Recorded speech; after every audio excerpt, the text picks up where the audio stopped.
Olá, com você mais uma vez, o programa Juntos, que hoje vai considerar um tema que lhe diz respeito, com toda certeza.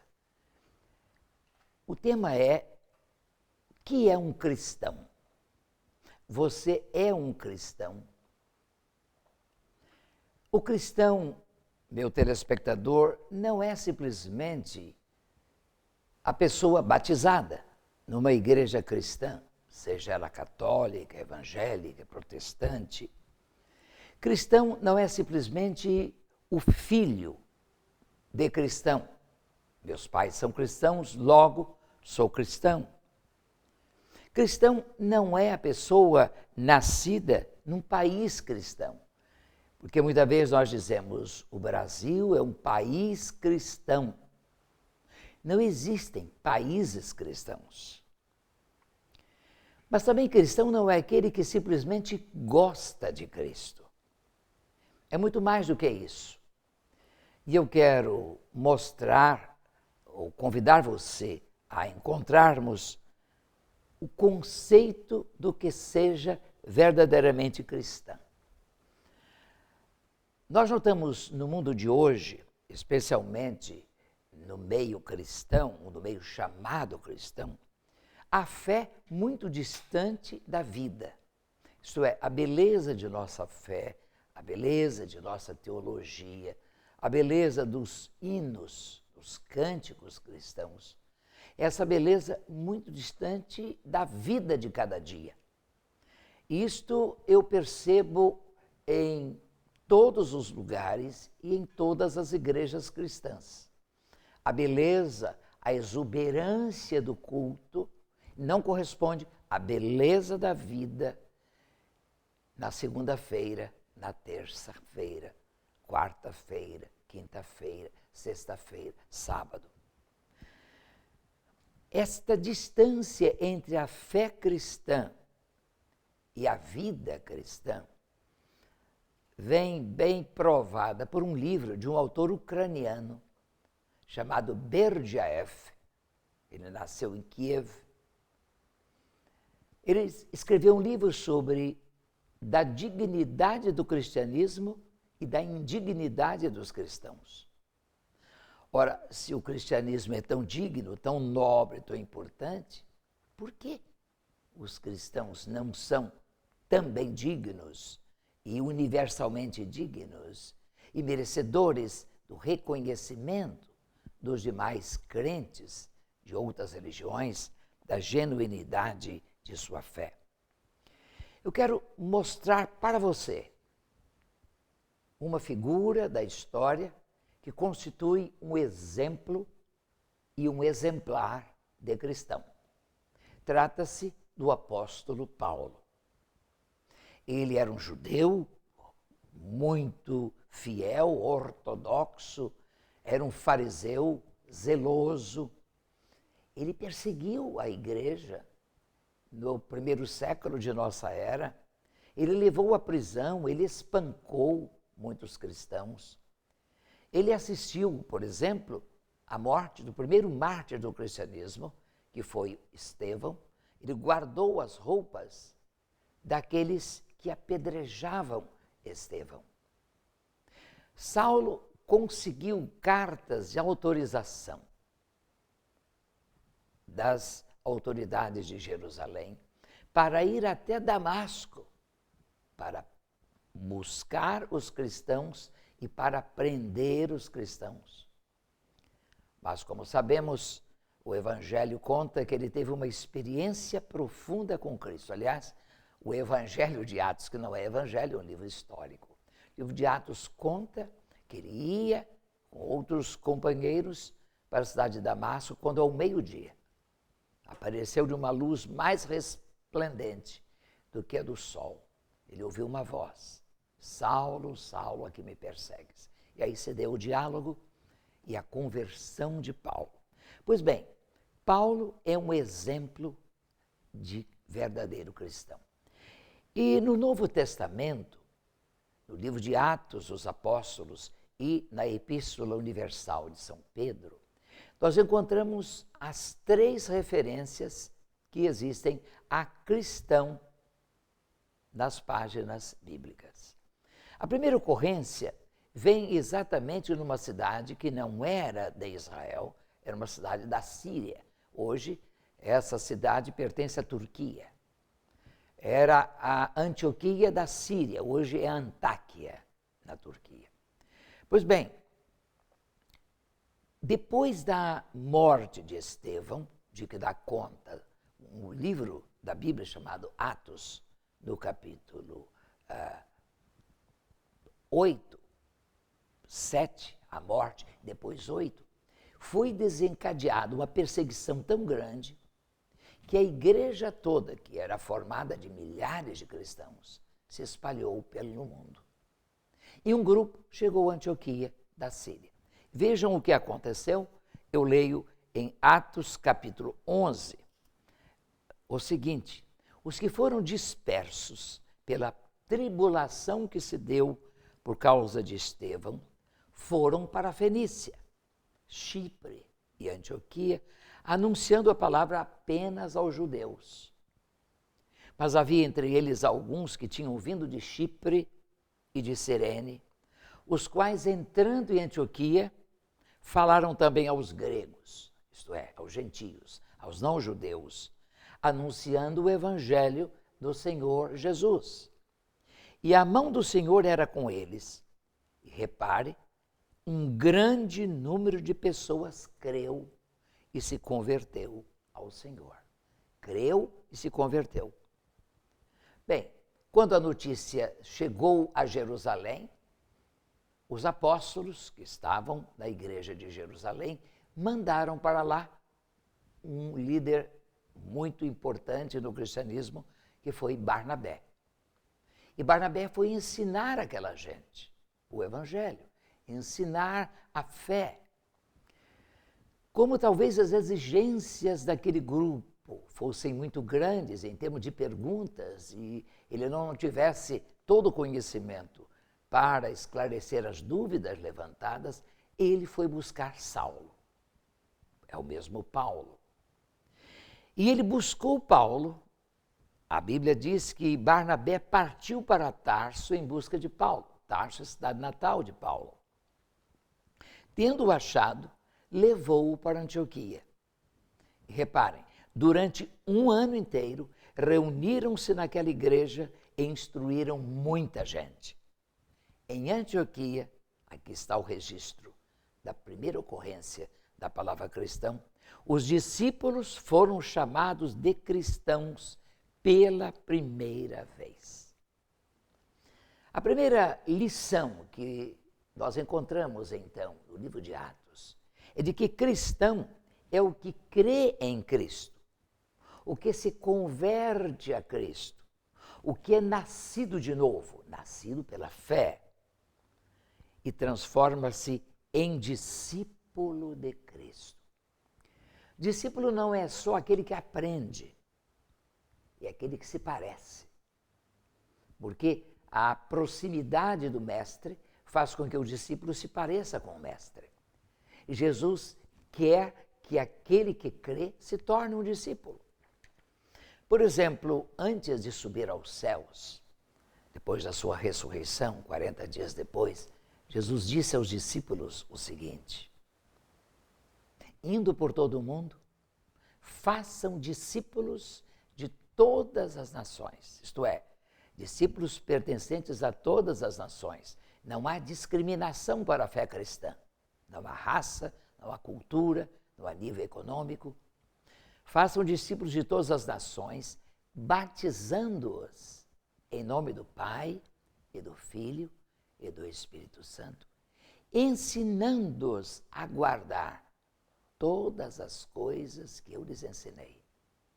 E eu estou com vocês, estarei com vocês todos os dias, até a consumação dos séculos, até o fim do mundo. Reparem que aqueles que crescem em Jesus Cristo e fossem batizados, deveriam continuar na escola de Cristo, aprendendo todas as coisas que Jesus havia ensinado. Portanto, cristão é aquele que crê em Jesus Cristo, tem uma transformação de vida, volta-se para Cristo e aprende de Jesus Cristo, de modo a se parecer com Ele, a ser uma bênção para o mundo. Então, o primeiro aspecto do ser cristão. Mas há uma segunda ocorrência da palavra cristão. Nós encontramos no mesmo livro de Atos, que é Atos 26, 28 e 29. Nesta passagem bíblica, é o apóstolo Paulo, esse cristão de que lhe falei há pouco, ele é levado perante autoridades romanas em Cesareia. Ele havia sido preso em Jerusalém por causa de sua fé. Os judeus se insurgiram, se levantaram contra ele.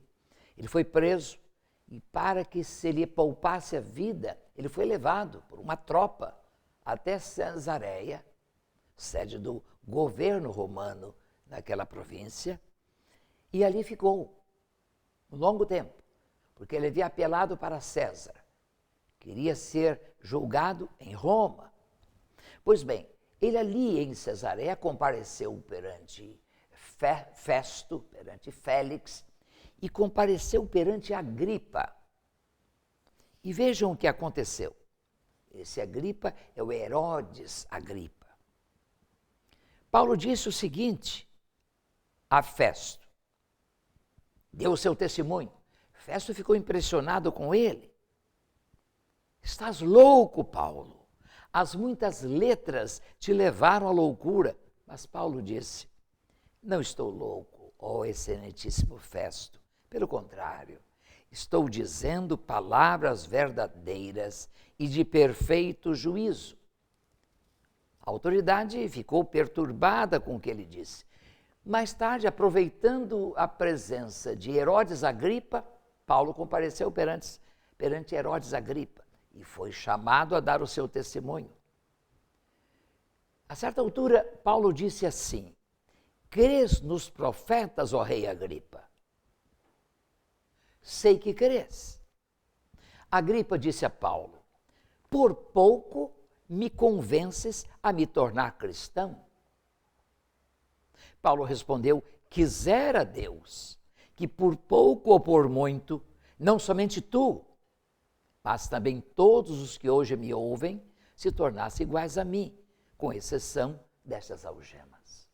Reparem o testemunho exuberante de Paulo perante as autoridades. Aliás, quando Paulo se converteu, Jesus Cristo disse que ele seria testemunha perante autoridades. E foi. Reparem, cristão é aquele que é matriculado na escola de Cristo, como os antioquenses foram. Cristão é aquele que dá testemunho de Cristo. Por um pouco me fazes cristão. Oxalá te tornasses cristão. E todos os que me ouvem, exceto estas cadeias. Paulo estava preso. Ainda que algemado, ele estava livre, porque fora liberto por Jesus. Cristão é aquele que fala de Jesus, que dá testemunho de Jesus, que não se envergonha de sua fé, que revela sua fé em todas as condições, todos os ambientes, em todas as circunstâncias. Não se envergonha. Nós temos hoje um criptocristianismo, isto é, um cristianismo escondido. Muita gente não denuncia sua fé. Muita gente nega a Cristo pela vida, como Pedro negou perante o Sinédrio. Não conheço, nunca andei com ele. Na verdade, aquele que é cristão não há de se envergonhar de Jesus Cristo, há de estar pronto a falar sobre ele, a falar da experiência com ele. Mesmo que não tenha um conhecimento profundo, teológico, filosófico, deve fazer como aquele cego de nascença. Não sei se você já ouviu falar desse cego que Jesus curou. E agora as autoridades judaicas haviam se aproximado dele para dizer, mas esse homem não é o Messias, esse homem não é de Deus. esse cego de nascença agora são, disse, olha, sobre isso eu não sei falar. Mas uma coisa eu sei, eu era cego e agora vejo. Então, ser cristão é falar da sua experiência com Cristo. Se a sua vida mudou. Porque se você diz que é cristão e a sua vida não é diferente, não é uma nova vida, você não tem novos valores, você não tem um novo padrão ético, então você não é cristão.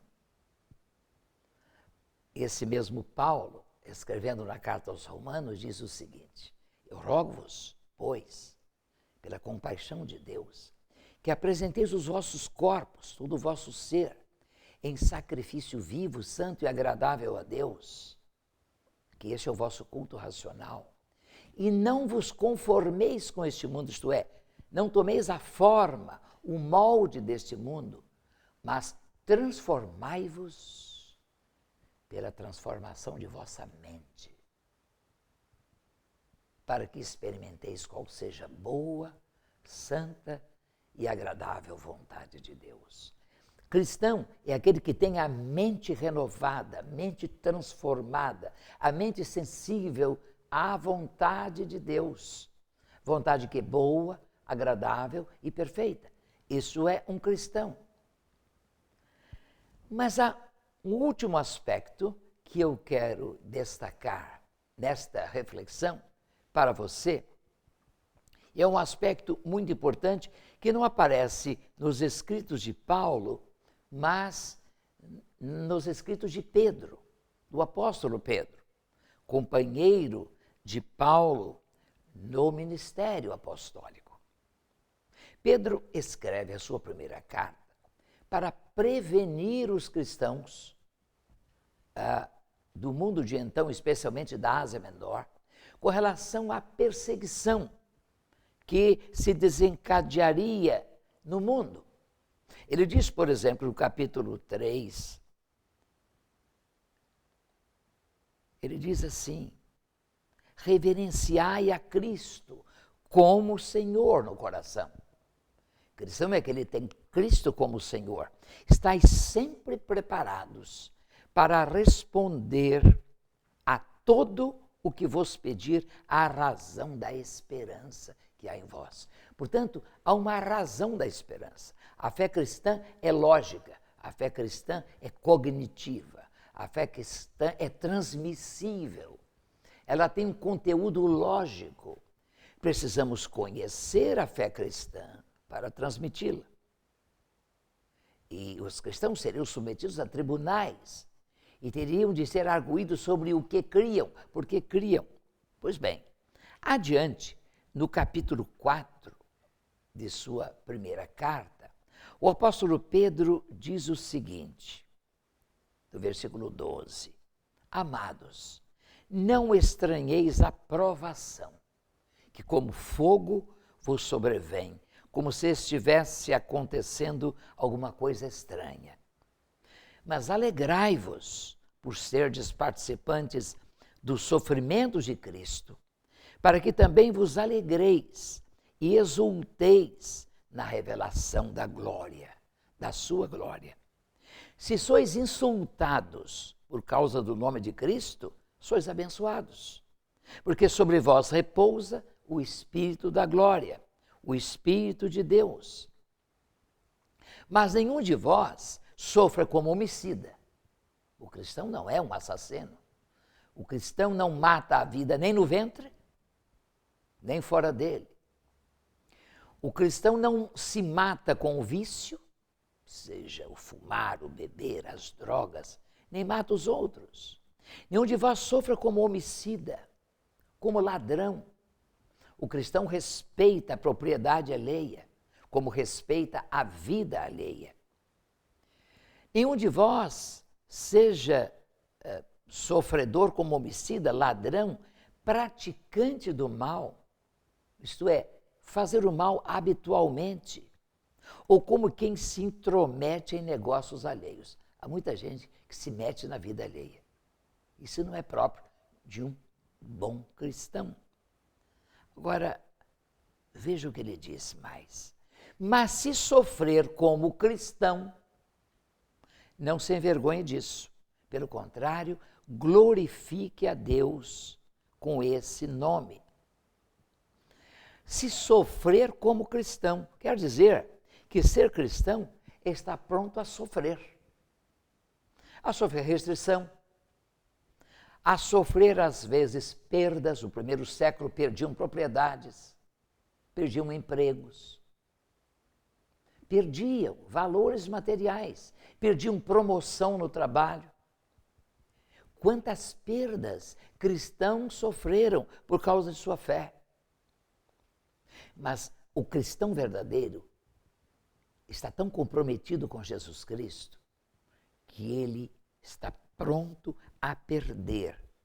Ele está pronto a sofrer por amor de Cristo.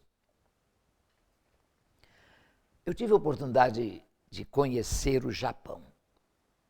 E eu visitei uma cidade japonesa extremamente importante, que é Kyoto. Quando estive no Japão, havia uma exposição de história cristã no Japão. O cristianismo entrou no Japão no ano de 1500, com um missionário católico chamado Francisco Xavier. Ele foi para o Japão, pregou a mensagem cristã no Japão. Em 1550, 555, havia mais de 1 milhão de cristãos no Japão. Isso eu vi na exposição de história cristã, ali em Kyoto. Pois bem, houve um problema comercial, um problema entre o rei, o imperador japonês, e os governos de Espanha e Portugal. E o Império japonês se julgou prejudicado por aqueles reis que se diziam cristãos. Cristão é assim? Explora os outros? Cristão rouba? Então, no Japão aconteceu uma perseguição terrível aos cristãos. Você, meu telespectador, você, minha telespectadora, tem ideia de quantos cristãos foram mortos no Japão nessa ocasião? 800 mil cristãos.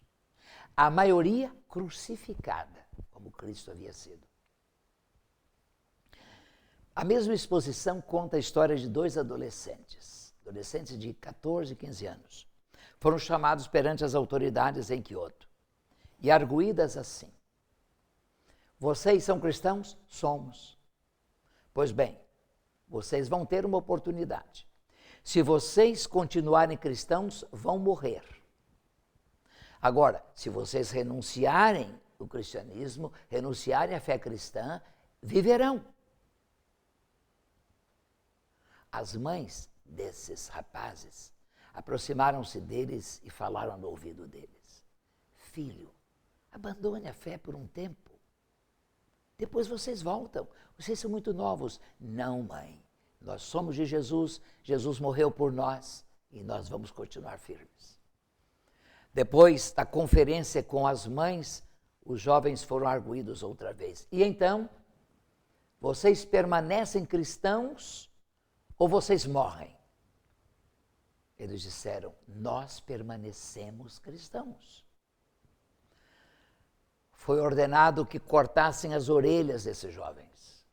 E eles, ensanguentados, foram levados numa carruagem perante a execração pública pelas ruas de Kyoto, levados numa carruagem durante horas. Foram trazidos depois ao mesmo ponto. E agora as autoridades repetiram: e então, vocês permanecem cristãos ou renunciam à sua fé? As mães se aproximaram dos seus ouvidos, agora as orelhas cortadas, diziam: filho, abandone a fé por um tempo, depois você volta, filho. Não, mãe, Jesus morreu por nós, não é demais que soframos, que morramos por ele. As autoridades perguntaram agora em voz mais forte: e então, vocês renunciam à fé cristã e vivem ou a mantêm e morrem? Eles responderam: nós mantemos a nossa fé. Esses jovens foram condenados a caminhar e a caminhar em carruagem quando cansassem demais 1000 quilômetros de Kyoto a Nagasaki. E lá chegando, confirmaram a sua fé e foram mortos numa fogueira. Deram testemunho de sua fé. Ser cristão é isso.